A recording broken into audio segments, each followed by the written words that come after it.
De todas as pinturas já feitas, uma das mais reconhecidas mundialmente é A Última Ceia, de Leonardo da Vinci.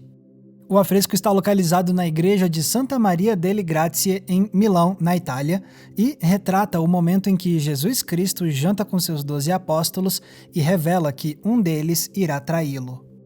Com o passar do tempo, A Última Ceia se tornou uma das obras de arte mais estudadas da história, além de virar uma pintura extremamente popular. Tão popular, inclusive, que o cinema e a TV têm passado décadas fazendo referências ao afresco de Da Vinci. São dezenas de filmes e séries que recriaram a pintura, com os mais diversos objetivos. E se temos tantos exemplos assim, é importante a gente perguntar: por que o cinema e a TV adoram A Última Ceia?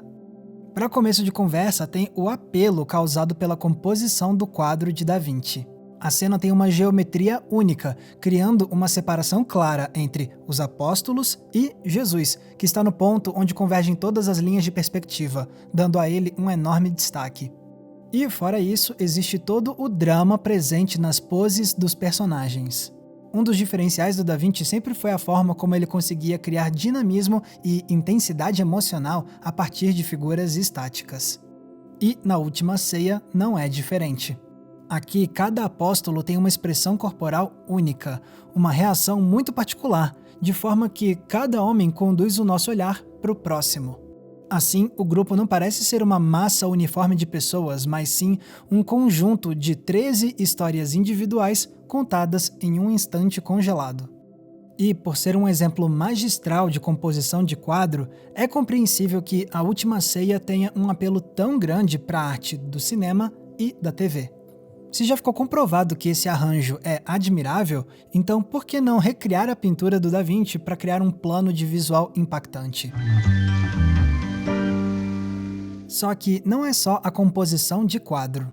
O maior apelo da pintura de Da Vinci vem mesmo do que ela retrata.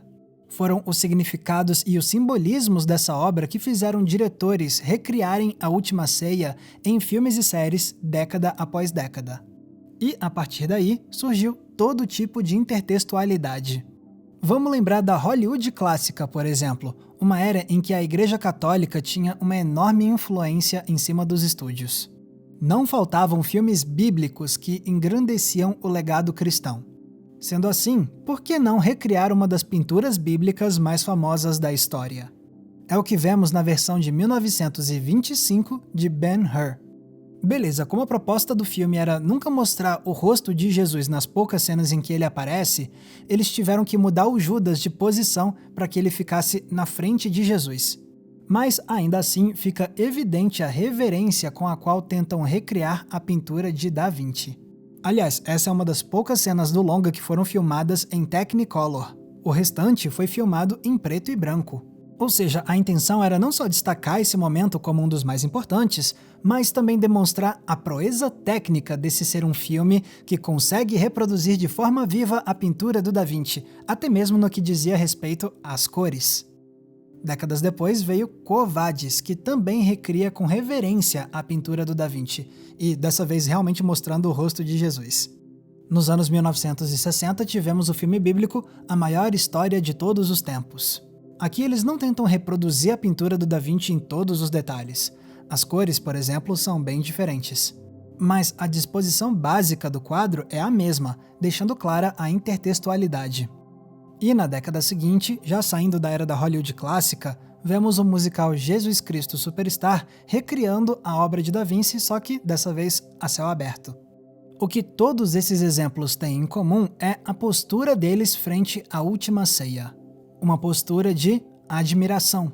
Essas cenas tratam a pintura de Da Vinci não só como uma grande obra de arte, mas também como um grande serviço ao legado de Jesus. E, ao recriarem a pintura, esses filmes indicam pra gente que eles querem fazer como o Da Vinci e também ajudar a propagar a história de Jesus. Thou shalt deny me thrice. Mas e quando esse senso de autoimportância é usado para fins não religiosos? É o caso de diversas obras que quiseram trazer essa aura de grandiosidade ao reproduzirem A Última Ceia.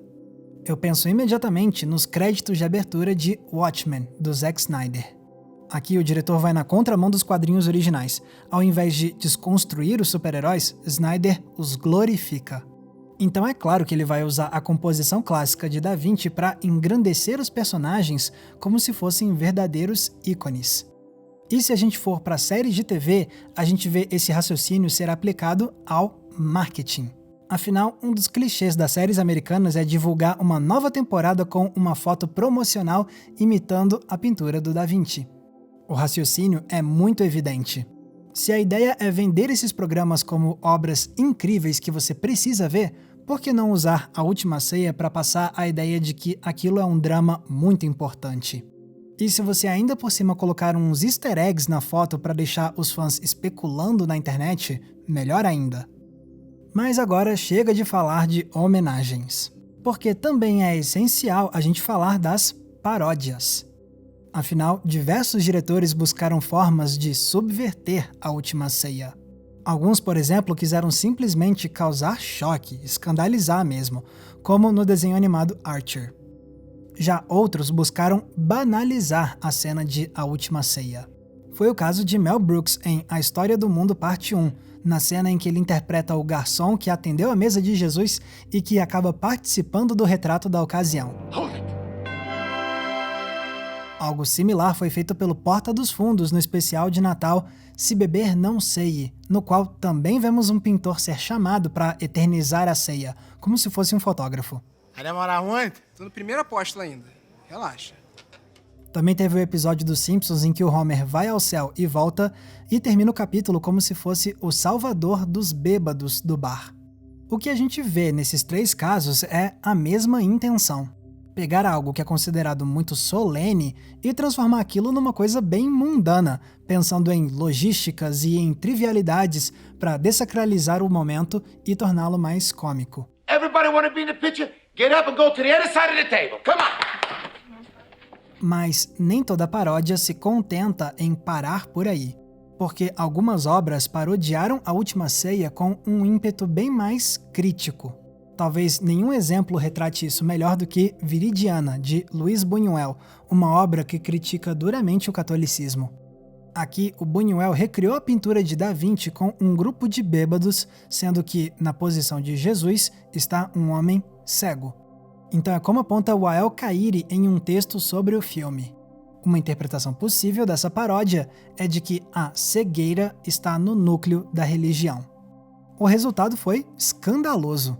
Na Espanha, o governo de Francisco Franco tentou banir o filme de Buñuel, mas sem sucesso. Além disso, o jornal oficial do Vaticano naquela época condenou Viridiana como uma obra blasfema. Outro exemplo que pode ser citado é o do palestino Paradise Now. Aqui, eles denunciam a forma como recrutadores extremistas apagam a individualidade de homens para transformá-los em armas humanas, mas sempre com um discurso de que eles estão, na verdade, sendo mártires de uma causa maior. E é aí que entra a recriação de A Última Ceia, com a sua mensagem sobre martírio.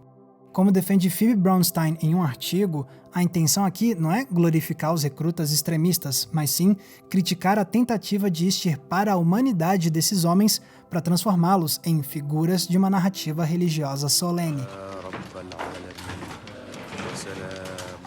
E é claro que a gente precisa falar também de South Park. Em um episódio da 13ª temporada, a cidade entra numa recessão tão grande que a sociedade praticamente volta para a antiguidade. E agora a população se divide entre duas religiões, a do consumismo e a do anticonsumismo. E quem é o líder dos consumistas? O Kyle. E assim temos uma recriação da Última Ceia num comentário sobre como o capitalismo se desenvolveu a ponto de parecer quase uma religião para milhões de pessoas. E somente por meio do sacrifício do consumismo é que seria possível salvar a economia da cidade. I have this strange feeling that one of you is gonna totally betray me. Até agora já falamos de reverência e de subversão nas releituras de A Última Ceia. Mas outros casos estão mais interessados em fazer paralelos com a pintura de Da Vinci para fazer desenvolvimento de personagens. A ideia é usar A Última Ceia para nos fazer entender mais ainda as emoções dos protagonistas. Por exemplo, em MASH, o Robert Altman recria a pintura com humor mórbido para mostrar como um personagem deprimido está enxergando esse jantar como o último que ele vai ter na vida. Mas e se você quiser mostrar que um personagem tem mania de grandeza? Ora, você pode mostrar ele mesmo recriando a última ceia e se escalando por papel mais importante, o de Jesus. É o que o Dwight faz em um episódio de The Office. É o que o Abed faz em um episódio de Community. E não podemos esquecer de quando Christopher Lloyd fez uma aparição especial em Spin City, uma comédia estrelada pelo antigo colega dele de Volta para o Futuro, o Michael J. Fox. Aqui, o Lloyd interpreta um antigo mentor do Michael. O problema é que ele se acha um líder infalível e fica tentando mesclar política e religião o tempo todo. Então, quer uma forma mais drástica de simbolizar essa personalidade do cara do que fazendo isso aqui?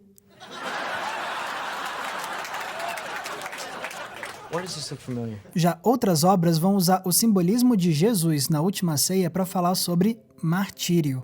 Por exemplo, em Vício Inerente de Paul Thomas Anderson, vemos como um policial infiltrado no mundo do crime se sente dividido entre a vontade de voltar para a família dele e o seu senso de dever cívico.